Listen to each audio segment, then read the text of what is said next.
하나님 말씀은 로마서 1장 16절과 17절 말씀입니다. 같이 읽겠습니다. 내가 복음을 부끄러워하지 아니하노니 이 복음은 모든 믿는 자에게 구원을 주시는 하나님의 능력이 됨이라. 먼저는 유대인에게요 그리고 헬라인에게로다. 복음에는 하나님의 의가 나타나서 믿음으로 믿음에 이르게 하나니 기록된 바 오직 의인은 믿음으로 말미암아 살리라 함과 같으니라. 아멘. 성도가 사는 힘은 믿음이다 하는 제목으로 말씀을 나누겠습니다. 복음은 우리 주 예수 그리스도에 관한 것인데 또 성경의 모든 내용들이 또 복음이죠. 복음이 늘 필요하고 또 늘 복음과 함께 해야 되는 사람은 바로 성도들입니다. 그렇게 함으로 인하여서 모르는 이들에게 복음을 전해줄 수 있기 때문에 그렇죠. 오늘 말씀 17절 먼저 한번 보도록 할까요? 같이 보겠습니다. 복음에는 하나님의 의가 나타나서 믿음으로 믿음에 이르게 하나니 기록된 바 오직 의인은 믿음으로 말미암아 살리라 함과 같으니라. 복음에는 무엇이 나타났어요? 하나님의 의가 나타났다라고 이야기합니다. 의라고 하면 관계적인 용어죠. 혼자로서는 의라고 하는 것을 말할 사실 필요가 없죠. 여러분이 홀로 어디에 산다면 여러분이 무엇을 하든 상관이 없습니다. 그것을 판단할 사람도 없고 여러분 마음대로 해도 되는 거예요. 거기에는 의라는 개념도 없고 불의하다는 개념도 없고 불법이라는 개념도 거기에는 있을 수 없습니다. 그러나 두 사람 이상 존재하게 되면 거기에는 의라고 하는 것, 불의, 불법 어떤 이런 것들이 선하고 선하지 않은 것들의 개념이 발생하게 되는 것이죠. 그러므로 의라고 하는 것이 또 자기가 스스로 내가 의롭다라고 말할 수 있는 게 아니고 나의 의로움은 누군가가 그것을 인정해 줄 때 의로워지는 겁니다.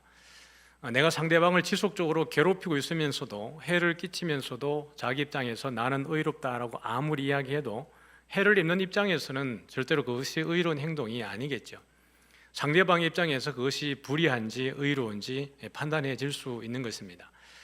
그러므로 이 의라고 하는 개념을 우리가 좀 더 쉽게 이해하기 위해서 우리 하나님의 의를 다루기 전에 유대인들은 자신들의 의를 어떻게 이야기했는지를 또 성경은 어떻게 의를 이야기하고 있는지를 좀 보기를 원합니다. 신명기 6장 25절에 보니까요, 유대인들은 자신들의 의의 기준을 이 구절로 삼았던 것이죠. 같이 읽겠습니다. 우리가 그 명령하신 대로 이 모든 명령을 우리 하나님 여호와 앞에서 삼가 지키면 그것이 곧 우리의 의로움이니라 할지니라. 신명기의 말씀은 아주 중요합니다.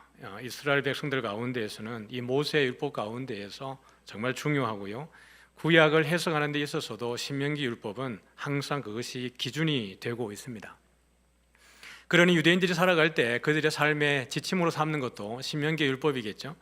6장 25절을 다시 보면 그들의 의로움의 기준들은 다른 것이 아니라 하나님의 명령을 지키면 그것이 곧 우리의 의로움이라고 이야기를 합니다.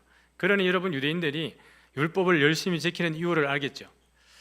물론 그 안에 진심이 중요하지만 유대인들이 더 중요하게 생각했던 것은 그 율법의 조항 하나하나를 지켜내는 것입니다. 그들의 조상인 아브라함에게서도 그들은 아브라함의 그 행위를 하나님께서 의로 여기셨다라고 믿었던 것이죠. 그러니까 유대인들은 아브라함이 할례를 받은 것도 그의 행위의 어떤 결과로 받았다라고 보는 것입니다.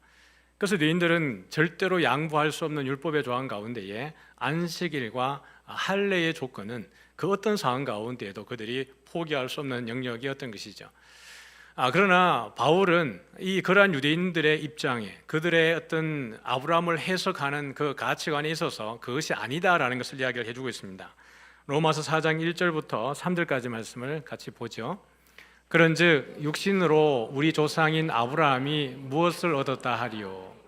만일 아브라함이 행위로서 의롭다 하심을 받았으면 자랑할 것이 있으려니와 하나님 앞에서는 없느니라. 성경이 무엇을 말하느냐? 아브라함이 하나님을 믿음에 그것이 그에게 의로 여겨진 바 되었느니라. 2절에 보니까 만약에 아브라함이 행위로서 의롭다 하심을 받았으면 자랑할 것이 있겠다. 그러나 하나님 앞에서는 어때요? 없다라는 것입니다.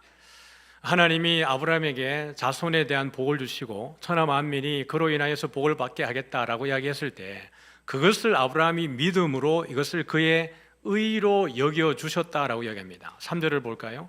3절에 보니까 그것이 그에게 의로 어떻게 되었다고요? 여겨진 바 되었다라는 것입니다. 아브라함을 믿음의 조상이라고 하는 것은 아브라함의 믿음이 대단해서가 아닙니다. 물론 우리가 아브라함의 믿음을 보면 대단해 보이지만 그 면면이를 보면 갈대아 우르에서부터 나와서 그가 살아왔던 그 모든 행적들을 보면 과연 하나님을 만난 사람의 행동이 맞는가 싶을 정도로 그는 때로는 어리석고 지혜롭지 못하며 때로는 비겁하고 믿음 없어 보이는 행동들이 참으로 많습니다. 그럼에도 불구하고 아브라함을 믿음의 조상이라고 말하는 이유는 결국 그러했던 아브라함을 하나님이 어떤 자리에까지 성장시키는 거예요? 이삭을 하나님께 바치기까지 그의 부활 신앙, 십자가의 신앙을 그가 미리 바라보는 데까지 아브라함을 성장시켰기 때문에 아브라함을 믿음의 조상이라고 이야기하는 겁니다. 우리의 믿음이 어린아이로부터 시작을 해서 우리의 믿음이 성장해서 장성해지기까지 하나님이 인도하시는 것처럼 믿음이라고 하는 것은 이런 것이구나. 내가 뭔가 대단한 행위를 해서가 아니라 하나님의 그 은혜 가운데에서 그것을 설득당하고 그것을 이해하며 받아들이며 그렇게 해서 결국에는 하나님이 원하시는 데까지 나아가게 되어지는 것, 이것을 보여주는 것이 아브라함이라고 할 수 있죠. 그러므로 아브라함이 의로운 것은 하나님의 말씀을 믿음으로 인하여서 그것을 하나님이 그에게 의로 여겨준 것이지 아브라함이 의로운 것이 아니라는 것을 바울이 이야기해주고 있습니다. 그러면 하나님의 의는 무엇인가? 유대인들은 그것을 의로 여겼다라고 이야기했습니다. 율법의 조항들을 지켜내는 것. 그런데 여러분, 사람이 의로운 사람이 있어요, 없어요? 모든 사람이 죄를 범하였음에 하나님의 영광에 이르지 못하더니 의인은 없나니 어떻게 하다고요? 한 사람도 없다라고 이야기했습니다. 율법은 사람을 의롭게 만드는 조항이 아닙니다. 그 가운데 율법은 우리를 죄인으로 우리를 깨닫게 하고 하나님의 구원이 필요함을 깨닫게 하는 것이 율법인 것이지 신명기의 말씀 자체가 그 사람을 의롭게 하는 수단으로서 율법을 준 것은 아니라는 것이에요. 그러면 하나님의 의로우심은 무엇인가라는 것입니다. 의는 관계적인 용어라고 말씀을 드렸습니다. 하나님은 자체로 의롭습니다. 우리가 의롭다라고 말하지 않아도 하나님은 자체로 의로우시며 완전하십니다. 홀로 자신을 의롭다라고 할 수 있는 존재는 하나님밖에 없습니다. 그 어떤 누구도, 이 세상의 어느 누구도 자신 스스로가 나는 의롭다라고 할 리가 아무도 없습니다. 모두가 죄인이기 때문에 그래요. 하나님만이 완전하시고 하나님만이 선하시고 하나님만이 의로우십니다. 그러나 하나님을 의롭다라고 할 때 그 의로움을 누군가는 말해줘야 될 거 아니에요. 의는 관계적인 용어이기 때문에 하나님이 의로운 것은 그 명백한 명제이지만 그럼에도 불구하고 하나님의 의로우심을 어떻게 드러낼 거냐라는 거예요. 로마서 3장 25절과 26절에 우리에게 이렇게 소개하고 있습니다. 같이 보겠습니다. 이 예수를 하나님이 그의 피로서 믿음으로 말미암는 화목 제물로 세우셨으니 이는 하나님께서 길이 참으시는 중에 전에 지은 죄를 간과하심으로 자기의 의로우심을 나타내려 하심이니. 25절 띄워주시죠. 하나님의 의로우심은 예수님을 보내셔서 예수님의 피로 말미암아서 그 믿음으로 말미암는 무엇로 예수님을 주신 거예요? 화목 제물로 우리에게 주셨습니다. 그래서 하나님이 오랫동안 참으셔서 우리 가운데에서 전에 지었던 그 모든 죄를 어떻게 하신다고요? 간과하심으로. 모른 채 주신다는 게 아니고요, 그 모든 것들을 다 아시지만 그럼에도 불구하고 용서해 주신다라는 것입니다.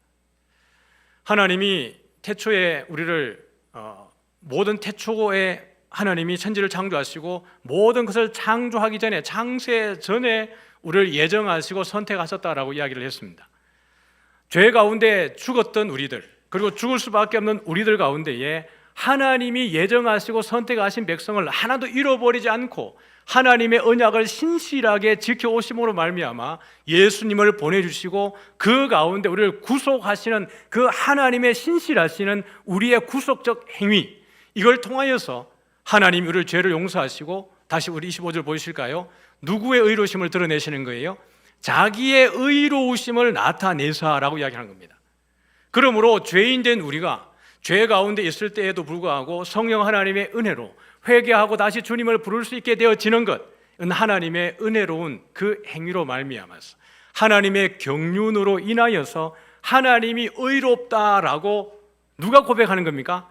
우리가 고백하는 것이고, 하나님의 의로운 것은 확인되어지고 증명되어지는 것입니다. 이것이 하나님의 의로우신 일들이에요. 26절에 보니까 그렇게 해서요, 곧 이때에 누구의 의로움을 나타내세요? 자기의 의로움을 나타내사. 그럼요, 이스라엘 백성들이 하나님이 자기의 존재를 드러내야 자기 의로움도 있는 거 아니겠어요? 하나님 아무리 계셔도 존재를 드러내지 않으면 계신지 아니 계신지를 모르잖아요. 이스라엘 백성들에게 광야에서 그렇게 역사하시는 것도 나야라고 하는 것을 보여주기 위해서 그 일들을 하시는 거예요. 그러니 하나님의 자기의 의로움을 나타내사 자기도 의로우시며, 또한 누구도 의롭게 하시는 거예요? 예수 믿는 자를 의롭다 하려 하심이니라. 여기에서 나오는 것이 뭐예요? 이신칭의입니다. 하나님이 의롭기 때문에, 하나님의 속성이 의롭기 때문에 그 의로우심을 누구에게 주는 거예요? 하나님의 자녀된 우리에게 의롭다 여겨주시는 거예요. 이게 이신칭의입니다. 의라고 하는 개념은 관계적인 용어라고 말씀을 드렸죠. 그러니 이신칭의는 법정적 의미에서 나는 예수님을 믿습니다 라고 고백할 때 그 고백에 의해서 우리가 하나님의 자녀되고 의로워졌다라고 하는 법정적 선포의 의미로서 이신칭의가 있는가 하면, 관계적 의미에서 이신칭의가 있습니다. 똑같은 개념이에요. 그냥 우리가 아무리 내 입으로 나는 예수님을 나의 구주라고 이야기하고 그렇게 신앙 고백을 했다 할지라도 이것이 하나의 워딩에 지나지 않고 내 삶으로 되어지지 않고 하나님과 관계없는 가운데에서 자기의 신앙적 입장에서 아무리 내가 예수를 그리스도라고 이야기한다 하더라도 누구와 관계없으면요, 하나님과 관계가 없으면 우리는 의롭게 되는 것이 아닙니다. 여러분, 종교적으로 내가 예수 믿는다고 고백할 수 있어요, 없어요? 충분히 할 수 있죠. 내가 주여 주여라고 아무리 이야기를 해도 하나님의 뜻대로 행하지 않으면 하나님이 나는 너를 모른다라고 말씀하신다라고 이야기하셨어요. 하나님이 자녀 삼아주신 그들에게 하나님이 그들의 어떠함과 상관없이 하나님의 의인, 하나님의 자녀 삼아주는 줄 믿으시기를 바랍니다. 그렇다 그러면 여러분, 오늘 볼 때에 그 다음 우리 17절 다시 한번 볼까요? 그렇게 해서 복음에는 하나님의 의가 나타났습니다. 그 다음에 읽어볼까요? 믿음으로 믿음에 이르게 하나니, 계속 읽어볼까요? 기록된 바 오직 의인은 믿음으로 말미암아 살리라 함과 같으니라. 다시 정리해보면 하나님의 의라고 하는 것은 우리를 향하신 하나님의 선하신 일입니다. 우리를 향하신 하나님의 언약의 신실하신 실행입니다. 그것이 하나님의 의로서 드러났다라고 이야기하고 있는데, 그렇게 해서요, 우리를 어떻게 합니까? 믿음으로 믿음에 이르게 하나니라고 이야기를 했어요. 그렇게 하면서 바울은 이 구절들이, 이 표현이 바울이 독립적 문장으로 쓴 게 아니라 어디에서 가져왔다는 것을 우리에게 보여주고 있죠. 그러면서 어떻게 하고 있습니까? 기록된 바라고 이야기하고 있습니다. 이 말은 성경 어디에 기록되어 있는 말씀을 내가 가지고 와서 인용하는 것이고, 이것을 근거해 볼 때 우리를 믿음으로 믿음에 이르게 한다라는 것을 보여줄 수 있습니다. 그러므로 기록된 바 할 때 뒤에 있는 오직 의인은 믿음으로 말미암아 살리라라는 말은 여러분 어디에서 인용된 걸까요? 하박국서에서 인용되었습니다. 2장 4절을 한번 볼까요? 하박국서 2장 4절입니다. 같이 읽죠. 보라, 그의 마음은 교만하며 그 속에서 정직하지 못하나 의인은 그의 믿음으로 말미암아 살리라. 여기 있는 의인은 그의 믿음으로 말미암아 살리라는 이 문구를, 하박국서의 이 메시지를 바울은 인용을 했습니다. 이 구절은 신약에 3번 인용됐어요. 로마서에 한 번, 갈라디아서에 한 번, 히브리서에 한 번이라고 인용이 되었습니다. 그런데 이 히브리어로 되어 있던 이 성경 구절을 헬라어로 바꾸는 70인역에 보면, 구절을 띄워주십시오. 2장 4절 그냥 띄워두십시오. 이 구절을 70인역에서는 어떻게 번역을 했냐 그러니까, 우리 한번 한글로 그대로 한번 봤을 때 의인은 그의 믿음으로 말미암아 살리라 라고 이야기했을 때 그의 믿음의 그는 누구일까요? 그냥 문맥에서 한번 보세요. 의인은 그의 믿음으로 말미암아 살리라. 누구의 믿음이에요? 예, 자기의 믿음입니다. 의인의 믿음으로. 의인은 자기의 믿음으로 말미암아 산다라고 되어 있는데, 이걸 70인역으로 번역을 했을 때 70인역은 이것을 나의 믿음이라고 번역을 했습니다. 그게 다 그의가 아니라 나의로 이 소유격을 바꿔놨어요. 그것은 히브리어 원문의 에무나라고 하는 것이 사실은 믿음도 되지만 신실함이라는 단어에 더 가깝습니다.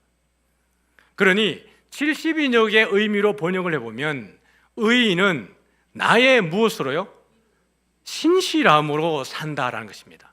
의인은 나의 신실함으로 말미암아 산다라고 하는 것이 70인역의 번역에 훨씬 가깝습니다. 그러니 바울은 이 구절을 인용해 오면서 믿음으로 믿음에 이르게 하나니라고 이야기를 했는데, 그럼 다시 한번 우리 본문에 있는 1장 17절 말씀을 볼까요? 9절에 보면 하나님의 의가 나타나서 믿음으로 믿음에 이르게 하나니라고 할 때 이 믿음으로라고 하는 단어와 밑에 있는 오직 의인은 믿음으로 말미암아라는 단어가 똑같은 단어로 쓰였습니다. 전치사와 명사가 동일하게 똑같이 쓰였습니다. 그러면서 바울은 기록된 바라고 이야기하면서 이 구절을 지금 인용해 오고 있다는 것을 우리에게 보여주고 있죠.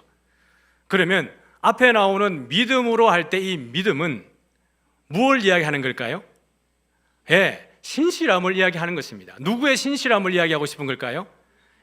그리스도의 신실함이고 여호와의 신실함입니다.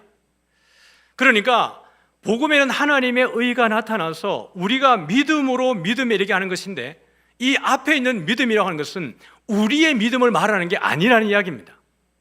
적어도 유대인들 입장에서 보면 하박국의 메시지를 여러분 알까요? 모를까요? 유대인 입장에서는 다 알고 있죠. 그러면 여기에 나의라고 하는 것이 빠졌을 때에도 이 의미는 유대인들에게 여러분 알까요? 모를까요? 알고 있죠. 그러면 우리는 믿음으로 믿음에 이르게 한다라고 이야기할 때 우리의 믿음의 근거는 누구의 신실함이에요? 하나님의 신실함에 있다라는 겁니다. 신약적으로 보면 그리스도의 신실함에 있다라는 것이. 여러분은 여러분의 믿음을 믿을 만합니까? 우리가 믿고 있는 믿음을 여러분은 자부할 만합니까? 쓸데없는 전제이긴 하지만 제가 전제를 한번 해서 설명을 드려보도록 하겠습니다. 여러분이 하나님이라고 한번 전제해 보시죠. 기분이라도 좋게. 여러분이 하나님이라면 여러분의 믿음으로 여러분을 구원하시겠습니까? 구원하시겠는데요, 보니까. 저는 안 될 것 같아요. 제가 하나님이라면 저의 믿음을 보고는 저를 구원 안 할 것 같습니다. 기분 나쁘면 교회 때로는 안 나오고, 때로는 하나님이 없는 것처럼 원망하기도 하고, 때로는 저주하고 낙심하고 남을 비판하고 조롱하고, 어떨 때는 세상 사람들보다 더 악한 생각을 할 때도 있고, 그럼에도 불구하고 내가 내 입으로 예수를 믿는다라고 말하는 내 믿음은 과연 구원받을 만한 믿음인가라는 것입니다. 우리의 구원은 나의 믿음의 고백이 있지 않습니다. 나의 구원은 하나님의 신실하심이 구원의 근거인 줄 믿으시길 바랍니다. 하나님의 자녀 삼아주신 것에 대해서 후회하지 않으시는 하나님 아버지, 우리의 자녀들이 아빠의 씨를 통해서, 어머니의 배 아픈 것을 통해서 낳았습니다. 자녀가 못된 짓 한다 그래가지고 그 자녀됨이 사라지는 게 아니고, 그냥 어머니의 뱃속에 태어났기 때문에, 아버지의 씨로 낳기 때문에 그 아이의 행동과 상관없이 그는 아버지의, 어머니의 자녀인 것입니다. 하나님의 신실하심이라고 하는 것은 바로 그것입니다. 우리의 어떠함과 상관없이, 때로는 내가 죄 가운데 있을 때, 때로는 내가 낙심했을 때, 때로는 내가 하나님을 직접적으로 원망할 때, 그때에라도 하나님은 우리를 구원하신 것에 대해서 후회하지 않으시고, 하나님의 구원의 경륜을 통해서 우리를 끝까지 구원하시고 끝까지 자녀 삼아주시는 이 하나님의 신실하심, 이것이 우리의 믿음의 근거가 되는 것입니다. 믿음이 우리의 공로입니까? 우리의 행위입니까? 아닙니다. 믿음은 하나님의 뭐라고요? 선물입니다. 그것이에요. 유대인들 입장에서 보면 믿음으로 믿음에 이르게 한다라고 하는 것은 하나님의 신실하심이 오늘 나를 여기에 있게 했다라는 것에 대한 이 인식이 유대인에게 있는 것이고, 유대인, 그 기독교인들 입장에서 보면 그리스도의 그 신실하심이 오늘 내가 여기 있는 근거가 되는구나 하는 것을 보게 하는 것입니다. 이거 첫 번째 의미라면, 두 번째는 어떻게 할까요? 이방인 입장에서 보면 유대인들의 관점에서 하박국의 내용을 알아요, 몰라요? 몰라요. 이방인 입장에서 보면 구약이 뭔지, 하박국이 누군지도 모를 거예요. 그런 의미에서 보면 이 워딩은 이방인에게도 유효한 메시지인 것입니다. 믿음으로 믿음에 이르게 한다는 것은 처음도 믿음이요, 중간도 믿음이요, 마지막도 믿음이요. 성도가 살아가는 힘은 뭐라는 거예요? 믿음이라는 것입니다. 어떤 상황 가운데, 어떤 환난과 고난 가운데에서도 우리는 끝까지 믿음을 포기하지 않고 예수 믿는 믿음을 끝까지 지켜야 된다는 것이 이방인에게도 이것은 유효한 메시지가 되는 것이고, 유대인들에게는 더더욱이나 강력하게 하나님의 신실하심을 잊어버리지 말라는 강력한 메시지가 되는 것입니다. 그러면 의인은 누구인가라는 것입니다. 하나님의 의가 나타나서 믿음으로 믿음에 이르게 하나니 오직 의인은 믿음으로 말미암아 산다라고 하는 이 의인의 메시지를 바울은 차용하고 있는데, 이 하박국이 말하는 의인은 누구인가라는 것입니다. 여러분은 의인입니까? 죄인입니까? 이 질문 할 때마다 여러분들 헷갈리죠. 저는 여러분 낚시하는 게 아니고 미끼 던지는 게 아니고 지금까지의 내용을 보면 여러분은 의인입니까? 죄인입니까? 의인입니다. 우리의 어떠한 행위와 상관없이 하나님이 창세전에 우리를 자녀 삼으시고 예정하셨기 때문에 우리의 어떠함과 상관없이 우리는 의인인 줄 믿습니다. 예, 하박국도 그 얘기를 하고 있어요. 하박국도 우리가 의인이라고 이야기하고 있습니다. 하박국 1장 13절 한번 같이 볼까요? 같이 보겠습니다. 시작.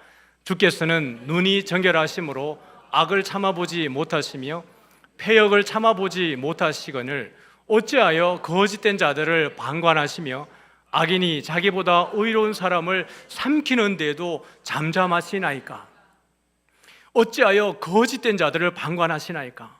바벨론이 갈대아 사람들이 와서 이 나라를 먹으려고 삼키려고 정복하려고 하는데 왜 하나님은 그것을 그냥 내버려 두고 계시는 것입니까? 라는 것입니다. 악인이 자기보다 의로운 사람을 삼키는데도 왜 잠잠하십니까? 라고 하나님께 항변합니다. 바벨론 사람을 악인이라고 이야기했는데 자신들을 누구라고 표현하고 있어요? 의로운 사람이라고 표현하고 있습니다. 여러분, 하박국 믿음 대단하죠? 지금 여러분 우리가 금요일마다 예레미야서를 보고 있는데 이스라엘이 유다가 멸망하는 이유가 무엇입니까? 예레미야의 말을 봐도, 다니엘의 말을 봐도, 에스겔의 말을 봐도 유다가 멸망하는 이유는 그들의 죄악 때문에 그렇습니다. 그들의 패역함 때문에 유다 나라가 멸망하고 있는 것이에요. 그럼에도 불구하고 하박국이 자기를 뭐라고 불러요? 의로운 사람이라고 부르고 있습니다. 예, 유대인들 입장에서 보면 그 의로움이라고 하는 기준은 무엇이에요? 율법을 지켜내는 것입니다. 하나님의 계명을 지킬 때야 비로소 그들의 의로움이 증명되는 것이지만은 진실로 하나님의 입장에서 보면 의인은 그것이 아닌 것입니다. 하나님의 자녀가 의인인 줄 믿습니다. 우리 모든 성도님들이 하나님 앞에서는 의인인 것입니다. 여러분, 오직 의인이 믿음으로 말미암아 산다는 것은 하박국 입장에서 보면 여러분 그냥 보통 던지는 메시지가 아닙니다. 하나님 앞에 간구하면서 수년 내에 우리를 부흥케 해달라고, 진노 중에라도 하나님 긍휼을 잊지 말아달라고 이야기할 때 하나님은 알았다, 긍휼을 잊지 않겠다라고 말하면서 그 바벨론의 공격을 철회시키는 게 아니라 여전히 그냥 진행을 시키는 거예요. 알았어 그래. 그러면서 하나님의 위대하심과 하나님의 전능하심과 하나님이 반드시 모든 악을 정벌하고 여호와의 영광을 인정하는 것이 모든 세상 가운데에 충만하게 할 것이라고 말씀을 하시는 가운데에 바벨론을 물리치는 게 아니라 오히려 여전히 바벨론으로 하여금 이스라엘을, 유다를 공격하게 하고 나라를 멸망케 하시는 것입니다. 이것을 하박국이 그 가운데에 인정을 당하고 믿음으로 수납하는 것입니다. 그러면서 3장에 보니까요, 3장 16절부터 18절까지 한번 볼까요? 16절만 먼저 보겠습니다. 시작. 내가 들었으므로 내 창자가 흔들렸고 그 목소리로 말미암아 내 입술이 떨렸도다. 무리가 우리를 치러 올라오는 환난 날을 내가 기다림으로 썩이는 것이 내 뼈에 들어왔으며 내 몸은 내 처소에서 떨리는도다. 하박국이 어떻게 합니까? 내가 들었으므로, 이 모든 일들을 다 들었으므로 내 창자가 흔들렸고 그 목소리로 말미암아서 내 입술이 떨렸도다라고 이야기하고 있습니다. 얼마나 여러분 당황스럽겠습니까? 전쟁을 하박국은 기다리는 것입니다. 이 전쟁은 절대로 피해갈 수 없다라는 것입니다. 이들은 반드시 당해야만 되는 것입니다. 하박국의 그 애절한 마음을 여러분 느낄 수 있습니까? 중간에 보니까 무리가 우리를 치러 올라오는 환난 날을 어떻게 합니까? 내가 기다림으로. 멸망을 기다리는 이 하박국의 심정이 도대체가 얼마나 여러분 황당하고 힘들겠습니까? 그러니 썩이는 것이 내 뼈에 들어왔으며 내 몸은 내 초수에서 떨리는도다 라고 이야기하고 있습니다. 17절 말씀 볼까요? 같이 읽습니다. 비록 무화과 나무가 무성하지 못하며 포도나무에 열매가 없으며 감람나무에 소출이 없으며 밭에 먹을 것이 없으며 우리의 양이 없으며 외양간에 소가 없을지라도. 여러분, 우리는 이 구절을 너무 신나게 찬양하지 않습니까? 여러분, 지금 16절과 17절을 연결할 때에 저는 이 가운데 이걸 춤을 추며 찬양을 할 수 있는가? 이걸 찬양을 지은 사람은 정말 대단한 믿음을 가진 것 같습니다. 전 아무리 이 구절을 봐도 여기에서 춤을 출 수 있겠는가? 17절과 18절 한번 볼까요? 같이 보겠습니다. 18절입니다. 시작. 나는 여호와로 말미암아 즐거워하며 나의 구원의 하나님으로 말미암아 기뻐하리로다. 이것을 여러분 문맥 그대로 바라본다 그러면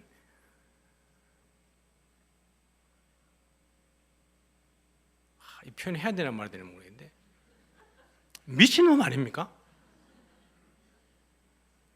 여러분의 집안의 멸망을 선포했는데 밖에 나가서 속옷치며 깽가리치며 춤춘다 그러면 여러분 볼 때 미치광이라 말하지 않겠어요?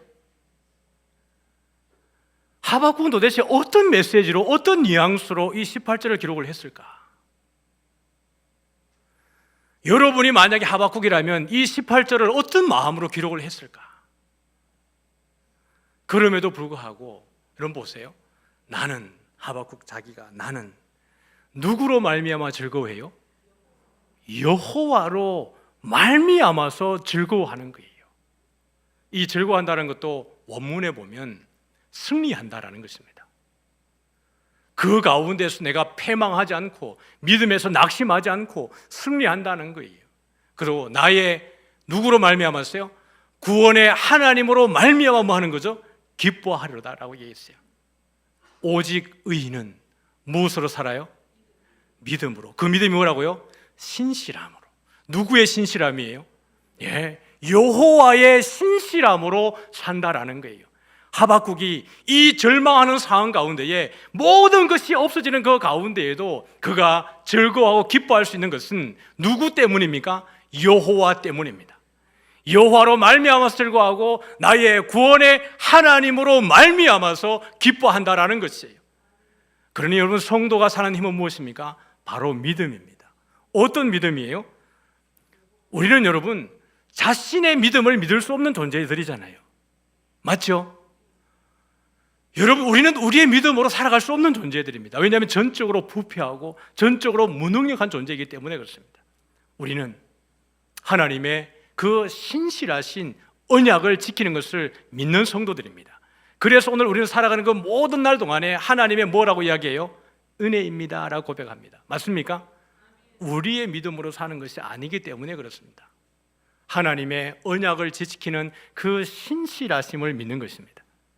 그래서 성도는 하나님의 신실하신 믿음을 믿는 자들입니다. 다시 말하면 하나님의 신실하심을 믿는 믿음을 가진 자들입니다. 워딩이 좀 어렵죠? 다시 설명할까요? 하나님의 신실하심을 뭐 한다고요? 믿는 뭘 가졌어요? 믿음을 가진 자가 성도입니다. 할렐루야. 내가 어떠할지라도 우리 하나님은 후회하심이 없고 우리 하나님은 나와 함께 하시며 어떤 상황 가운데도 나의 구원의 하나님이기 때문에 그것을 믿는 믿음으로 사는 자가 우리들이고 그 믿음을 하나님께서 우리에게 선물로 주신 줄 믿습니다. 그러므로 우리 16절 말씀을 볼까요? 같이 읽습니다. 시작. 내가 복음을 부끄러워하지 아니하노니 이 복음은 모든 믿는 자에게 구원을 주시는 하나님의 능력이 됨이라. 먼저는 유대인에게요, 그리고 헬라인에게로다. 그래서 우리는 복음을 부끄러워하지 않습니다. 코로나로 인하여서 많은 사람들이 교회를 떠나기도 하고 교회가 문을 닫기도 하고 예수 안 믿는 사람들은 이제 교회가 망했다라고 이야기하기도 하고 기독교인들을 개독교인이라고 말하기도 하고 그렇게 한다 할지라도 예수 안에 있는 우리들은, 의인들은, 성도들은 복음을 부끄러워하지 않을 이유가 무엇입니까? 하나님의 신실하심이 우리 가운데 있기 때문에 그렇습니다. 세상 사람들이 어떻게 조롱하여도 어떻게 무시하여도 그들이 하나님을 알지 못하기 때문에 그렇게 함부로 말하여도 우리가 복음에 대해서 부끄럽지 않은 이유는 그럼에도 불구하고 하나님은 신실하시기 때문에 우리는 복음을 부끄러워하지 않습니다.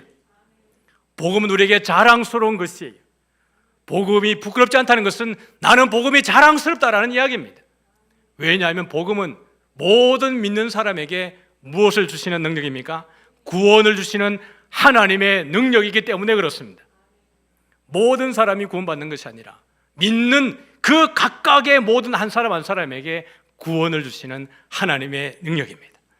이 한 주간도 살아가실 때에 여러분 스스로는 믿지 못할지라도 우리를 구원해 주신, 우리를 자녀 삼아 주신 그 하나님의 신실하심을 믿고 기쁨으로 또 믿음으로 이 한 주간 승리할 수 있기를 주님의 이름으로 축복합니다.